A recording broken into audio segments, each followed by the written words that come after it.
आज के इस वीडियो में हम जानेंगे कि सावन मास में क्या करना चाहिए और सावन मास में क्या नहीं करना चाहिए। सबसे पहले सावन मास में क्या करना चाहिए। सुबह जल्दी उठकर स्नान करें। यदि संभव हो तो स्नान के जल में थोड़ा गंगा जल मिलाएं। इसके बाद स्वच्छ वस्त्र धारण करके भगवान शिव का ध्यान करें। शिवलिंग पर शुद्ध जल, गंगा जल, दूध या पंचामृत से अभिषेक करें। इसके बाद बेलपत्र, भांग, धतूरा, आक के फूल और सफेद पुष्प श्रद्धा से अर्पित करें। अभिषेक करते समय ओम नमः शिवाय मंत्र का जाप करते रहें।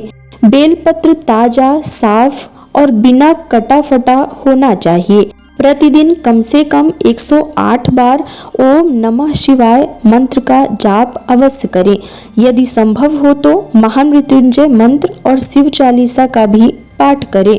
सावन के सोमवार का विशेष महत्व बताया गया है। श्रद्धा और संयम के साथ सावन सोमवार का व्रत करें और भगवान शिव से परिवार की सुख और समृद्धि की प्रार्थना करें। सादा और शुद्ध भोजन करें, मन को शांत रखें, क्रोध ना करें और सभी के प्रति प्रेम का भाव रखें। गरीबों को भोजन, वस्त्र, फल या अपनी क्षमता के अनुसार दान दें। गौ सेवा और जरूरतमंदों की सहायता करना भी अत्यंत शुभ होता है। यदि संभव हो तो प्रतिदिन या प्रत्येक सोमवार शिव मंदिर जाकर भगवान शिव के दर्शन करें और उनकी आराधना करें। इसके बाद सावन मास में किन विशेष बातों का ध्यान रखना चाहिए और क्या नहीं करना चाहिए। सबसे पहले तामसिक भोजन से बचना चाहिए।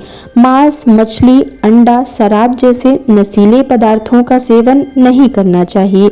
झूठ और छल कपट से दूर रहना चाहिए। सावन के महीने में सत्य बोले और किसी के साथ अन्याय या धोखा ना करें। इसके बाद क्रोध और विवाद से बचें। सावन का उद्देश्य मन को शांत करना है, इसलिए लड़ाई झगड़े और कटु वचन से बचना चाहिए। शिवलिंग पर हल्दी, सिंदूर और केतकी का फूल ना अर्पित करें। परंपरागत मान्यताओं के अनुसार भगवान शिव की पूजा में इनका प्रयोग नहीं किया जाता। नकारात्मक विचारों से दूर रहें। ईर्ष्या, द्वेष और दूसरों का बुरा सोचने वालों से बचें। सावन के महीना में घर में साफ सफाई रखें। प्रतिदिन दीपक जलाएं। भगवान शिव और माता पार्वती का स्मरण करें। अधिक से अधिक समय भक्ति, ध्यान और अच्छे कर्मों में लगाना चाहिए। सावन मास का महत्व। सावन का महीना भगवान शिव को समर्पित सबसे पवित्र और पुण्यदायी महीनों में से एक माना जाता है। ऐसा कहा जाता है कि इस महीने में की गई पूजा, जप, दान और सेवा का फल कई गुना अधिक प्राप्त होता है। इसलिए देश भर में शिव भक्त पूरी श्रद्धा भाव से सावन मास का इंतजार करते हैं। आध्यात्मिक दृष्टि से सावन केवल एक पूजा पाठ का महीना नहीं होता है, बल्कि यह आत्मशुद्धि, संयम, भक्ति और आत्मचिंतन का भी समय है।